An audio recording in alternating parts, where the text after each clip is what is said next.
Magandang gabi mga masters, bali ngayon po ay 4 na videos po ma-upload ko po sa aking YouTube channel.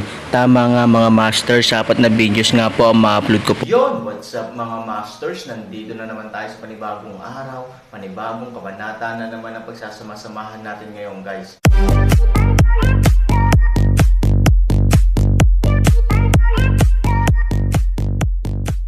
Bali mga masters, kung bago ka pa lang po sa aking YouTube channel, please click the subscribe button, lalong-lalo na po yung notification bell guys, para maging connected pa rin tayo sa isa't isa at maging updated kayo sa mga susunod ko pang video. Bali mga masters, bago natin umpisahan ng kwento ay mag-shoutout po muna tayo para sa mga solid nating tagapakinig. Shoutout kay Danino Wamar, shoutout kay DM3XT. Yun na nga mga masters, no? Bali hindi na ito patagalin. In 3, 2, 1, let's go! Mga master, magbabalik tayo sa pag-upload ng 4 na videos everyday simula ngayon araw. Salamat sa solid na pagsuporta mga master. Ang posisyon ni Fei Lengsheng ay naging lalong hindi sigurado, at ang kanyang ekspresyon ay nagpapakita rin ng pag-aalinlangan.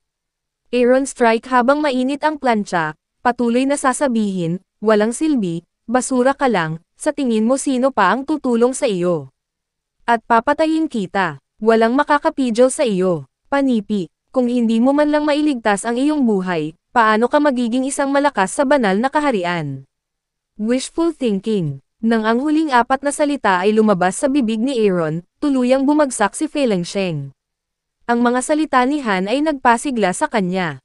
Napagtanto ang katotohanan. Kahit na ang kanyang imahinasyon ay napakaganda, ngunit ang mga bagay ay dumating sa puntong ito, kung hindi niya sasabihin kay Aaron ang katotohanan.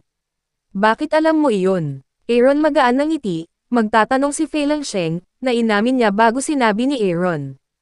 Hulaan ni Aaron, na may mapait na ngiti sa kanyang mukha, maaaring hulaan ni Aaron ay mas nakakatakot kaysa sa pagkabigla ng kanyang lakas. Oo, may nangako sa akin na hanggat tinutulungan ko siya na gawin ang gusto niya, makakatulong ito sa akin na maabot ang kaharian ng Diyos. Sabi ni Ferlingson nagtanong, ito ang problemang pinaka-pinag-aalala niya, bagaman marahil ay nahulaan niya, ngunit ang tiyak na tama o mali, Aaron ay hindi alam. Patayin si Ivory, sabi ni Ferlingson. Aaron tonelada, ang oras ay parang hamog na nagyelo. Oo naman, gusto kong labanan si Ivory. Dapat mong malaman na si Lavery ay ang kalaban ng Aaron. Lahat ng nagbabanta sa pagkakaroon ng Ivory ay hindi mapapatawad ng Aaron. Huminga ng malalim si Aaron, upang pakalmayan ang kanyang init, ay nagsabi, sino ang nais mong gawin mo ito? Umiling si Fei Lengsheng at sinabing, hindi ko alam kung sino siya. Sa panaginip ko lang siya lilito. Panaginip, si Aaron ay nakasimangot, hindi inaasahang mayroon pa ring ganitong uri ng kakayahan, maaaring pumasok sa pangarap ng ibang tao. Ang panaginip na ito ay nilikha niya, hindi isang tunay na panaginip. Paliwanag ni Fei Lengsheng, lumikha ng mga pangarap, sa kasalukuyang kakayahan ni Aaron, kaya niya, pero hindi pa niya nasusubukan. Tila isang hindi kapani-paniwalang bagay, ngunit hindi ito mahirap para sa kanya. Kilala mo ba kung sino siya? Tanong ni Aaron. Hindi ko alam. Sinabi niya lang sa akin na siya ay isang malakas na tao sa banal na kaharian na nakatago sa mundo ng Xuanyuan sa lahat ng oras. Sabi ni Ferlingson, paano posible para sa makapangyarihang Diyos na nakatago sa mundo ng Xuanyuan? Kung may ganoong kalakas na tao sa mundo ng Xuanyuan, dapat ay bumangon na siya. Paano siya mananatili sa mundo ng Xuanyuan? Bukod dito, Aaron ay hindi kailanman nadama tulad ng isang malakas na tao. Gayunpaman, malamang na tama ang hula mo ngayon. Hinala ko na ang taong ito ay ang pagkakatawang tao ni Linlong. Bilang karagdagan kay Linlong, dapat walang malakas na espiritu sa mundo ng Xuanyuan. Ipinaliwanag ni Fei Lengsheng na ito ay kanyang personal na hula lamang, ngunit naramdaman ni Fei Lengsheng na napakahusay ng posibilidad na ito.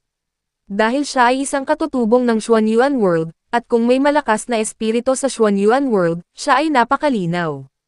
Matagal nang pinaghihinalaan ni Aaron na maaaring nabuhay si Linlong, dahil iniisip ni Aaron na ang kakayahan ni Yi Qingshan na makarating sa lupa ay tulong ni Linlong, at maging ang kanyang paraan ng pagtatago ng kanyang hininga ay may kaugnayan kay Linlong. Ngunit ayon sa oras na talagang dapat gumising si Linlong, Ito ay higit sa 10 taon nang mas maaga, na tiyak na hindi magandang balita para sa Aaron. At ngayon, si Linlong, halatang naaalala pa rin ang mga bagay noon, kaya't hindi makapaghintay na harapin ang Aaron. Ngunit may isang bagay na hindi maisip ng Aaron. Dahil nagising na si Linlong at gustong makipag-usap sa kanya, bakit hindi siya mismo ang pumunta sa lupa at hayaang pumunta si Yi Qingshan? Para malaman ang lakas ni Yi Qingshan, imposibleng magdulot ng banta sa Aaron. Sa karamihan, isa lang siyang daga na nagtatago ng kanyang hininga. Naglakas loob lang siyang gumawa ng kaunting gulo para sa Aaron sa dilim. Ang basura na parang hindi ako kayang harapin ni Yi Qingshan. Bakit niya pinapunta si Yi Qingshan sa lupa? Sumimangot si Aaron at sinabi sa sarili.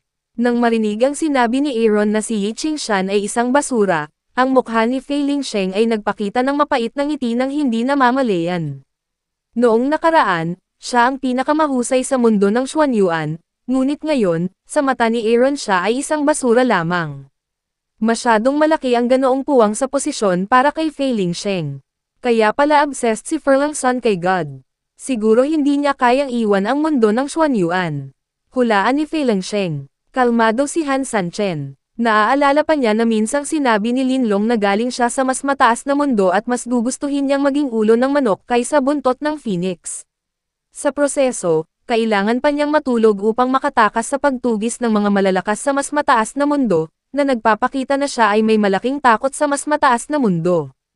Pagdating niya sa lupa, hindi maiiwasang dadaan siya sa space tunnel. Baka natatakot siya na ang kanyang hininga ay malantad sa lagusan ng kalawakan at maging sanhi ng atensyon ng mas mataas na mundo.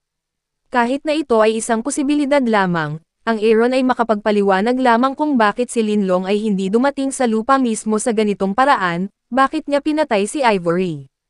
Tanong ni Aaron na may pagtataka sa mukha. Kitang-kita sa kanya ang kahalagahan ni Ivory sa kanya. Ang pagpatay kay Ivory ay ganap lamang napupuko sa galit ni Aaron.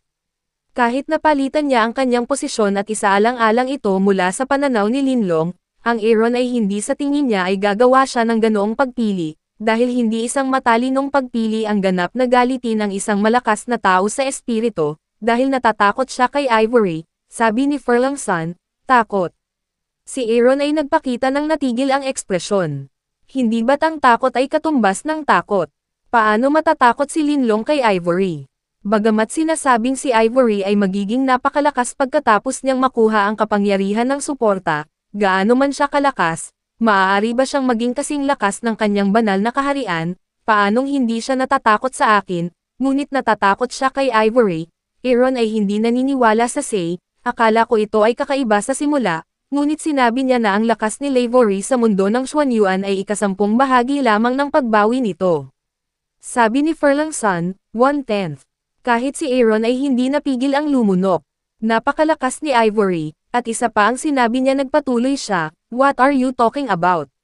Hindi na makapaghintay si Han na magtanong, dahil alam niya, that the next sentence is the real point, sinabi niya na kahit sa mundo ng lahat ng direksyon, siya rin ang pinakamalakas sa kungtong.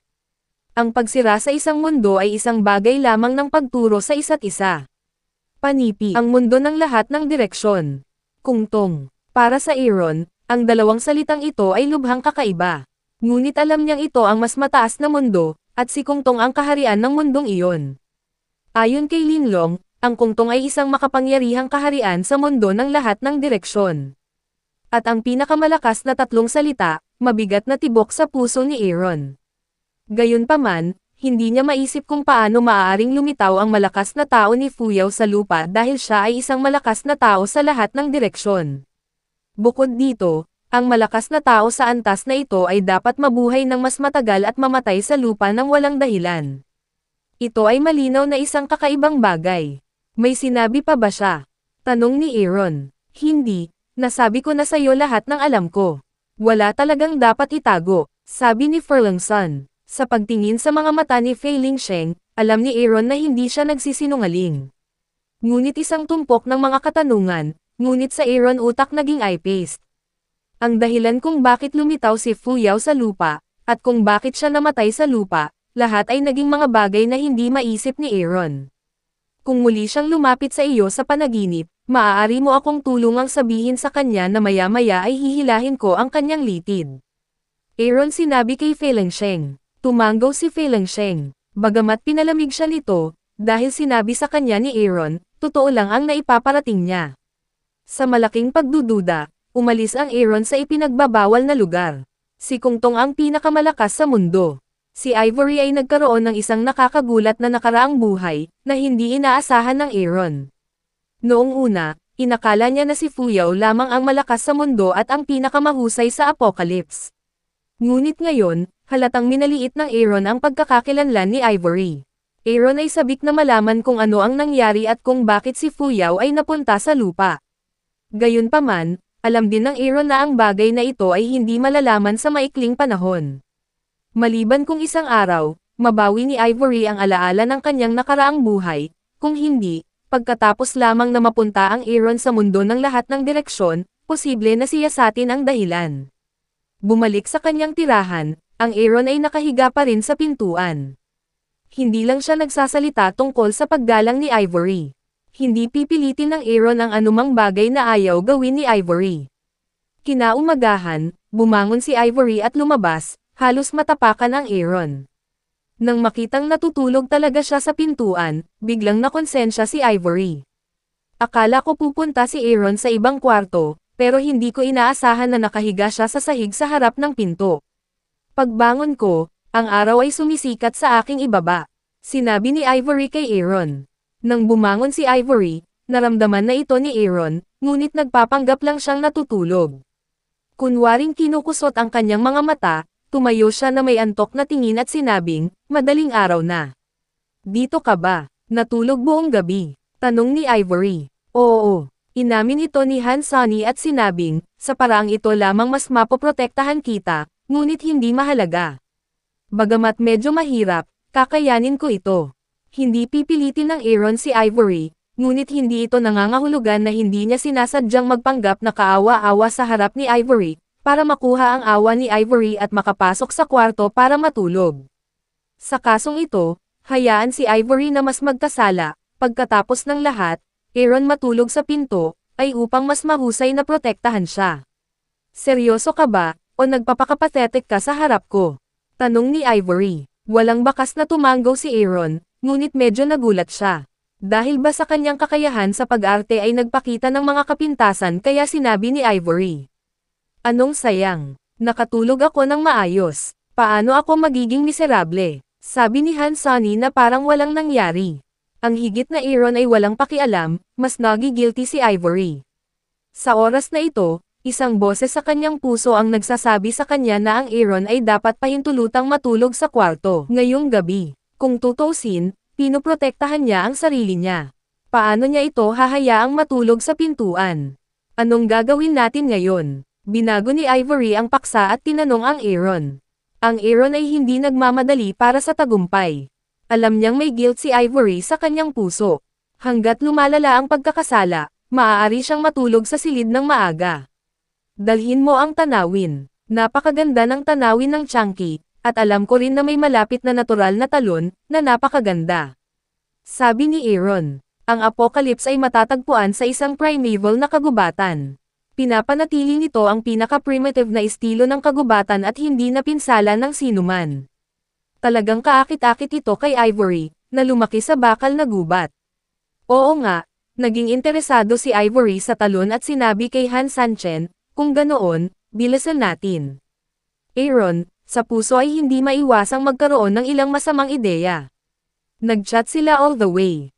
Inabot sila ng kalahating araw bago makarating sa tinatawag na talon ng Aaron. Hindi pa nakapunta rito ang Aaron. Naramdaman na lang niya ito gamit ang kanyang divine sense. Kaya't nakita niya ang eksena sa kanyang sariling mga mata sa unang pagkakataon. Yun na nga mga masters, no? Bali panibagong kabanata na naman yung natapos natin ngayong gabi. Muli, maraming salamat po.